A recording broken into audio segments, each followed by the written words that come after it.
तो अब देखेंगे यूनिट 5 जो हम बीजगणित पढ़े थे उसकी प्रश्नावली देखेंगे। ठीक है, तो पहला प्रश्नावली है 5A। पहला देखिए प्रश्न जो दिया गया है, शिक्षक प्रत्येक शिक्षार्थी को कितना पेंसिल देता है? 3 पेंसिल देता है। ठीक है, यदि कक्षा में शिक्षार्थियों की कुल संख्या कुल संख्या कितनी हो? x हो, तो शिक्षक ने शिक्षार्थियों को कुल कितनी पेंसिल दी? ठीक है, अगर मान लीजिए जैसे कक्षा में 8 बच्चे होते और सभी को 3-3 पेंसिल मिला तो क्या करते हैं? 3 से गुणा कर देते हैं। ठीक है, जो आता है हमारा आंसर हो जाता है। वैसे ही इसमें भी करेंगे। शिक्षार्थियों की कुल संख्या कितनी है? यहाँ पर लिखिए शिक्षार्थियों की कुल संख्या कितनी है? 3। ठीक है, शिक्षार्थियों की कुल संख्या नहीं, शिक्षार्थियों के यहाँ जो संख्या है वो है x। शिक्षार्थियों की संख्या है x और कितना पेंसिल दिया जा रहा है? 3। तो क्या करेंगे हम?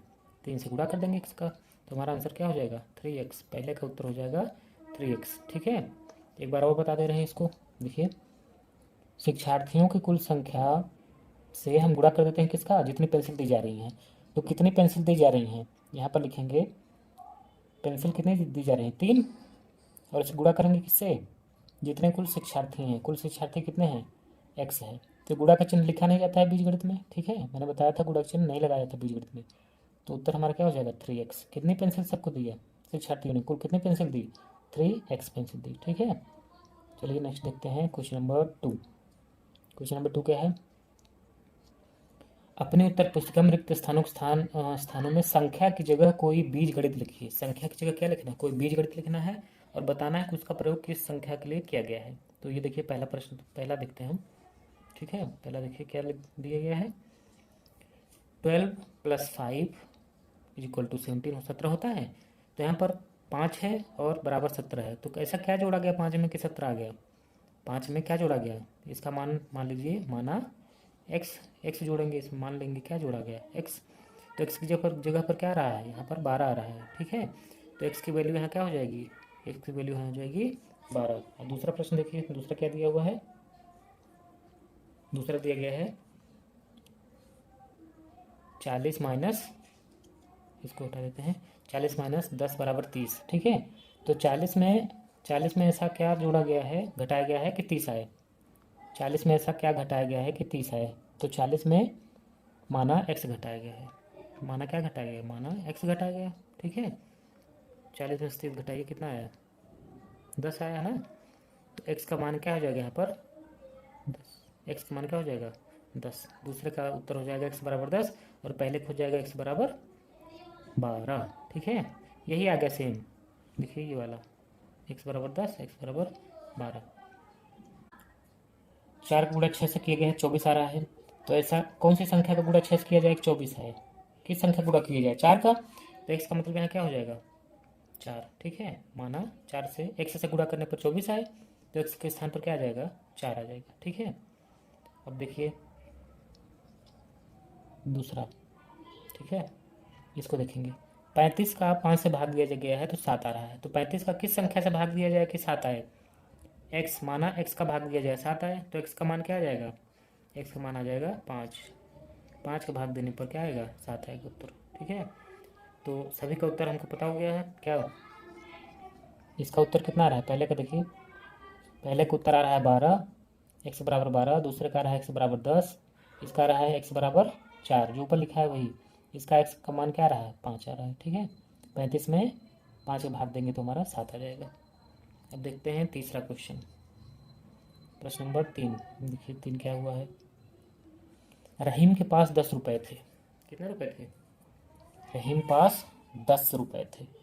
उसने रजिया को कुछ रुपए दे दिए। कितने रुपए दे दिए? रजिया को कुछ रुपए दे दिए। ठीक है, उसके पास कितने रुपए बचे? ठीक है, उसके पास कितने रुपए बचे? ठीक है, इसको देख लेते हैं। चलिए इसको देखते हैं। रहीम पास कितने रुपए थे? 10 रुपए थे। 10 और कितने रुपए दिए? माना माना x रुपए दिए। ठीक है, तो हम क्या करते हैं, जो हमारे पास रुपए होते हैं जब किसी को हम देते हैं तो उसमें से घटाते हैं ना। जैसे मान लीजिए हमारे पास 100 रुपये है, हम किसी को 50 रुपये दे रहे हैं, तो क्या करेंगे? 100 रुपये में से 50 रुपये घटा देंगे ना। तो इसमें क्या कर रहे हैं? रहीम पास 10 रुपये है और वो कितना रुपये दे रहा है? x रुपये दे रहा है। ठीक है, तो ये हो जाएगा उत्तर। जितना पैसा हमारे पास होता है और जितना हम देते हैं उसको घटा देते हैं। तो इसके पास 10 रुपये है तो वो x रुपये घटा दे रहा है। तो उसके पास उत्तर क्या आ जाएगा 10 माइनस एक्स, ये हमारा आंसर हो जाएगा। नेक्स्ट क्वेश्चन देखिए चौथा, एक बगीचे में कुछ पेड़ थे, एक बगीचे में कुछ पेड़ थे, ठीक है। 50 पेड़ और लगा देने पर, कुछ पेड़ थे, 50 पेड़ और लगा देने पर पेड़ों की संख्या 120 होगी, ठीक है। अब हमको पता लगाना है कि कितने पेड़ थे। तो कितने पेड़ थे, 50 पेड़ और लगा देंगे तो 120 हो जाएगी। 50 में ऐसा क्या जोड़ें कि 120 हो जाएगा। इसको हमको नहीं बताना है, इसको हमको सिर्फ अक्षर में बताना है, संख्या में नहीं बताना है। इसको ध्यान से पढ़िए, हमको अक्षर में बताना है, संख्या में नहीं बताना है। तो हम क्या करेंगे, इसको हम इसका उत्तर कैसे लाएंगे। इसका उत्तर आएगा माना एक्स जोड़ने पर, माना एक्स जोड़ने पर, एक्स जोड़ने पर पेड़ों की संख्या कितनी हो जाएगी 120। एक्स जोड़ने पर पेड़ों की संख्या कितनी हो जाएगी 120। तो जोड़िए एक्स, कितना जोड़ेंगे 50 में, 50 में कितना जोड़ेंगे, एक्स जोड़ देंगे, प्लस कर देंगे, टोटल हो जाएगा 120। ये हो जाएगा हमारा आंसर। 50 में हम एक्स जोड़ देंगे तो हमारा संख्या कितना हो जाएगा 120, ठीक है।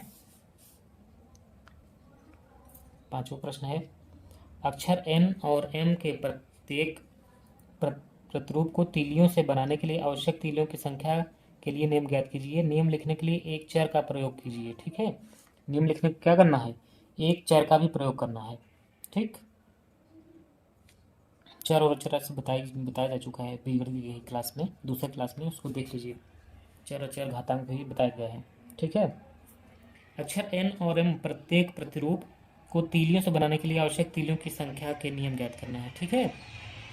तो ये एग्जाम्पल दिया हुआ है पीछे, उसको देख लेंगे और यहाँ पर नियम लिखने के लिए एक चर का प्रयोग करेंगे, ठीक। तो चर कौन सा होगा,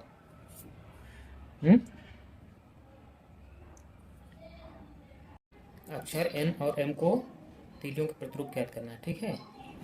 अच्छा बताइए एन कैसा लिखा जाता है, कैपिटल एन। देखिए क्या लिखा हुआ है, एन लिखा हुआ है ना।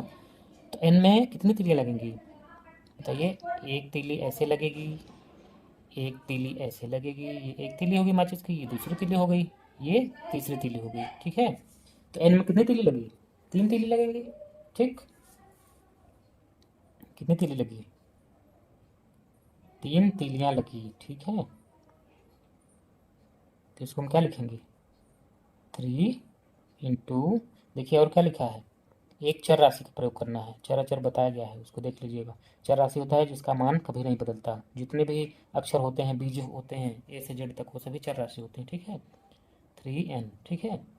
तो n बनाने के लिए कितना क्या यूज हुआ है, n संख्या बनाने के लिए हम यूज किए हैं 3n, ठीक है। और m बनाने के लिए क्या यूज होगा बताइए, m बनाते हैं, m बनाने के लिए क्या यूज होगा, एक तीली माचिस हो गया, एक, 2 माचिस हो गया, 3 माचिस हो गया, और ये 4 माचिस हो गया, ठीक। कितनी तीली होगी 4, ठीक है। 4n, चर राशि का प्रयोग करना, ठीक है। यहाँ पर क्या लिख देंगे 4 इंटू एन, तो गुणा का चिन्ह लगाते नहीं है, ठीक है। तो ये हो जाएगा हमारा 4n। m में कितना तीली लगेगी 4n, और n में कितना लगेगी, n में कितनी लगी थी 3n। तो हमारा आंसर क्या हो जाएगा 4n और 3n, हमारा उत्तर हो जाएगा। पाँचों का उत्तर 4n और 3n है। अब ये हो गया हमारा प्रश्नावली कंप्लीट, ठीक है।